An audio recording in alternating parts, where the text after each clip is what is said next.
Yuk. Baik, Assalamualaikum Ibu. Perkenalkan, saya Safir Almira, perawat yang akan merawat Ibu dari jam 8 pagi sampai jam 12. Saya dinas pagi hari ini. Boleh disebutkan nama lengkap dan tanggal lahir Ibu? Ya, perkenalkan, nama saya Ilalia Yuliani, tanggal lahir saya 29 Juli tahun 2000. Baik, dengan Ibu Ila ya. Hari ini saya akan memberikan pertanyaan awal Ibu guna mengetahui riwayat penyakit dan sosiokultural Ibu. Nah, waktunya itu sekitar 15 menit. Bagaimana? Apakah Ibu bersedia? Ya, saya bersedia. Baik, untuk tempatnya apakah bersedia di sini atau Ibu lebih nyaman di tempat yang lain? Ya, di sini saja. Baik, di sini saja. Nah, karena saya akan menanyakan tentang sosiokultural, jadi saya akan menanyakan sejauh ini apa yang Ibu ketahui atau riwayat penyakit di keluarga Ibu. Apakah ada yang punya penyakit jantung, darah tinggi, dan lain-lain dalam keluarga Ibu? Ada, itu mama saya. Mama saya hipertensi, bapak saya juga hipertensi. Oh, jadi dari keduanya menyebabkan hipertensi ya. Nah,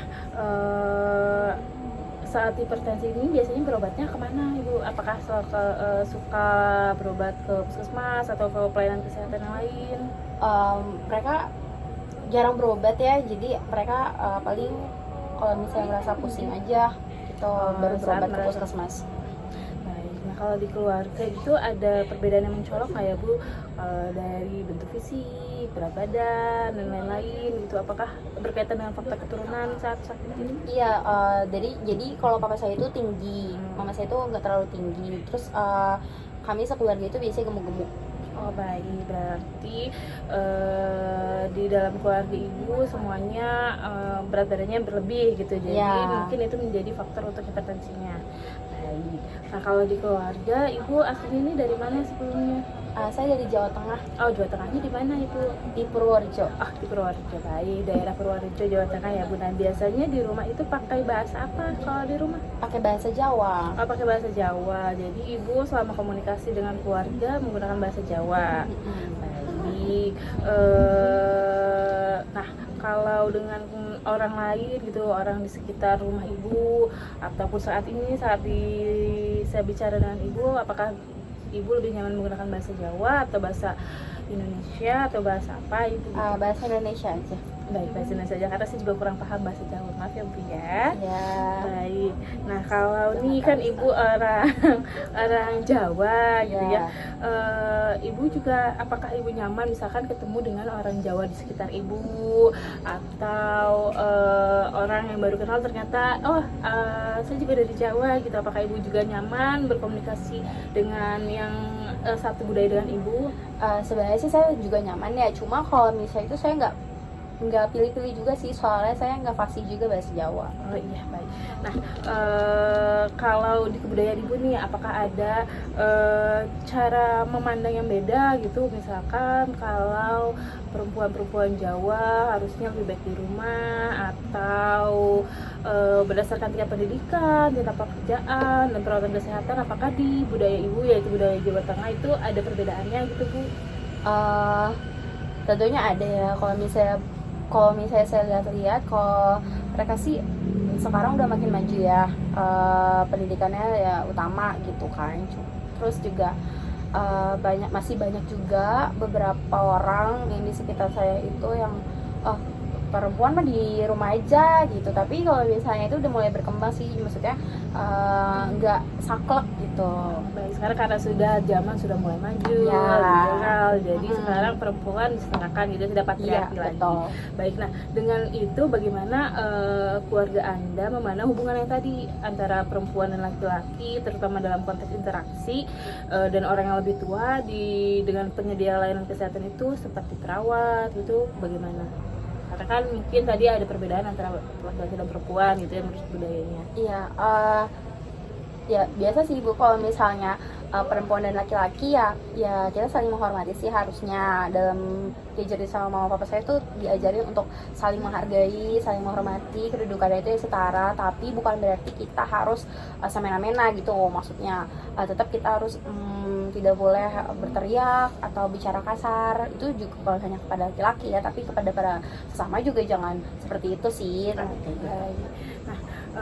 Itu sangat bagus sekali ya mungkin ya Bu ya. Kita lanjut, kalau misalkan nih Ibu sebagai perempuan, apakah ada bagian-bagian tubuh tertentu yang misalkan nih saat ini dirawat, diperiksa oleh perawat laki-laki yang berbeda jenis, itu apakah ada bagian tubuh yang mungkin Ibu rasa Ibu tidak nyaman atau tabu untuk diperiksa oleh lawan jenis? Ada tentunya, seperti alat kelamin ya. Nah itu saya benar-benar saya nggak mau untuk diperlihatkan kepada lawan jenis. Mungkin kalau misal perlu pun, wajib pun itu dengan yang sejenis. Baik, bagus sekali ya Bu ya. Nah selanjutnya saya akan menanyakan apakah dalam kebudayaan Ibu nih di Jawa Tengah ada pola atau kebiasaan tertentu terkait pengenalan makanan pada bayi. Kan biasanya orang Jawa saat menyambut kelahiran atau memulai bayi itu makan, pasti kan ada kebiasaan-kebiasaan kebudayaan tertentu gitu ya. Khususnya kalau untuk di kebudayaan Ibu di Jawa Tengah itu seperti apa ya Bu? Seperti jenis makanan atau apa yang lain yang tertentu?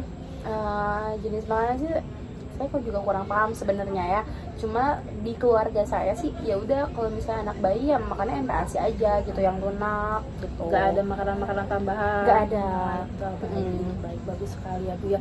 Selanjutnya, nah tadi kan untuk makanan bayi. Nah kalau untuk proses kehamilannya, apakah dari kebudayaan Ibu di Jawa Tengah ini ada unsur-unsur tertentu dalam menyambut kelahiran atau saat lagi kehamilan, itu seperti apa Ibu? Jadi kalau misalnya 4 bulanan ya, itu di keluarga saya itu mungkin selamatan. 7 bulanan kita nggak melakukan selamatan, kan biasanya pada selamatan ya, kita enggak. Terus abis itu sama kalau misalnya udah lahir itu akikahan. Oh ya, ada akikah ya. Iya, akikahan. Terus kalau misalkan di Jawa setahu saya ada yang nindak tanah, itu apa? Oh, ada? di keluarga saya sih ada, tapi nggak wajib, tidak wajib. gitu. Jadi kalau ada rezekinya ya dikerjain, kalau nggak ada rezekinya ya udah gitu kan. Banyak ya bentuk rasa bersyukur gitu, karena saya tahu itu tradisinya itu rasa syukur ya. Itu sangat berkebudayaan sekali ya. Baik, selanjutnya kalau misalkan di keluarga Ibu saat ini, Ibu keluarganya tinggalnya dengan siapa saja di rumahnya Ibu? Saya sama adik saya, mama sama papa. Berarti keluarga inti gitu ya? Ya, keluarga inti. Apakah aja. ada kakek nenek yang keluarganya ditinggal? Tidak bersama ada. Ibu? Berarti maksudnya keluarga kakek neneknya di luar dari rumah itu ya? Iya, betul.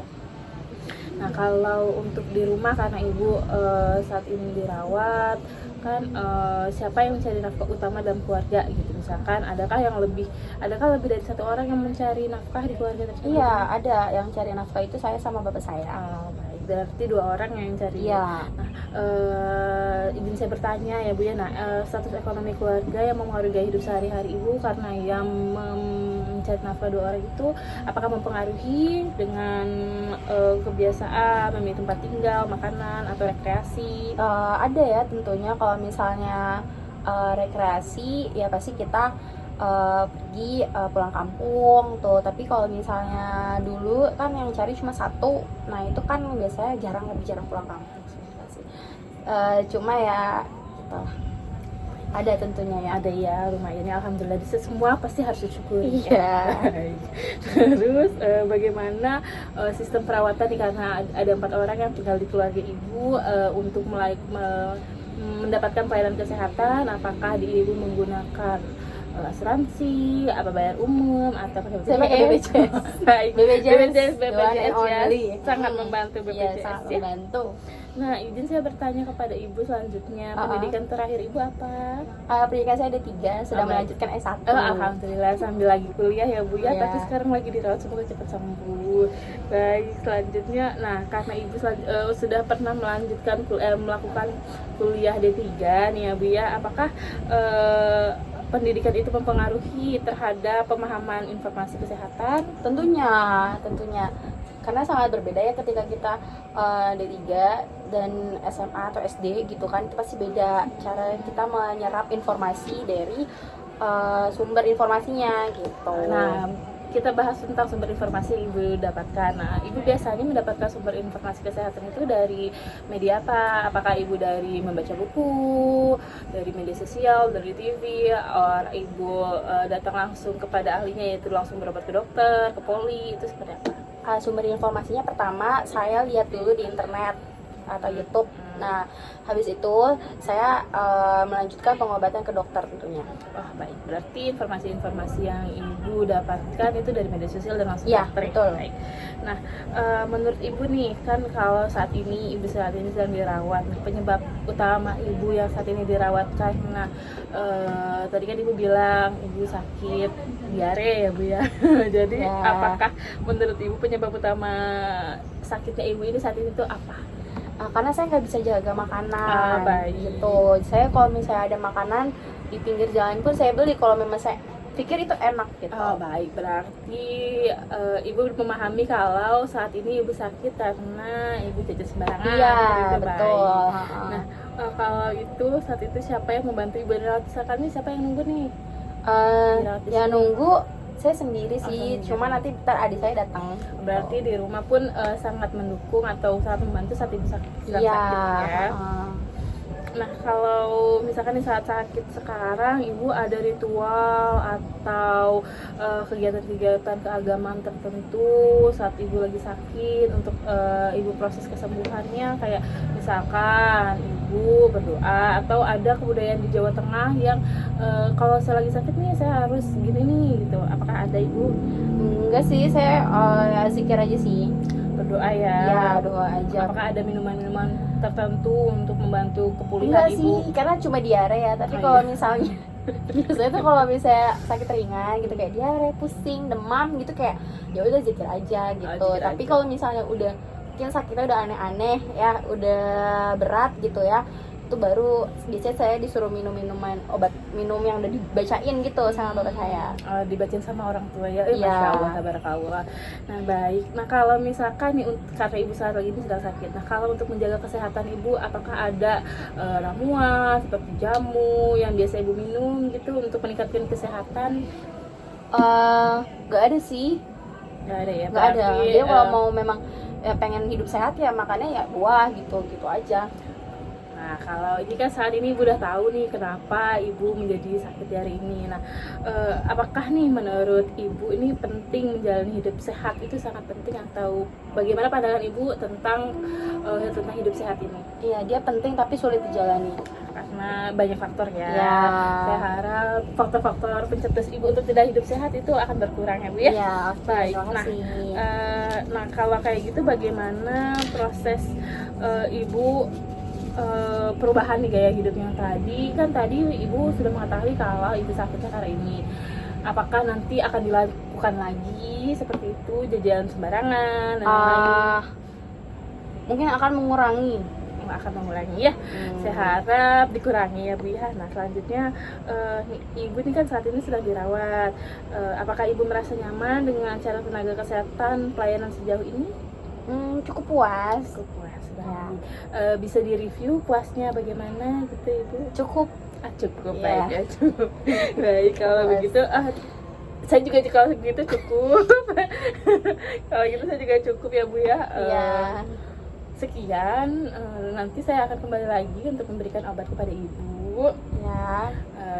Saya juga akan nanya-nanya, kita akan ngobrol-ngobrol lagi. Ya. Sekarang ibu boleh beristirahat. Terima kasih ibu, selamat siang. Iya, selamat siang. Terima kasih.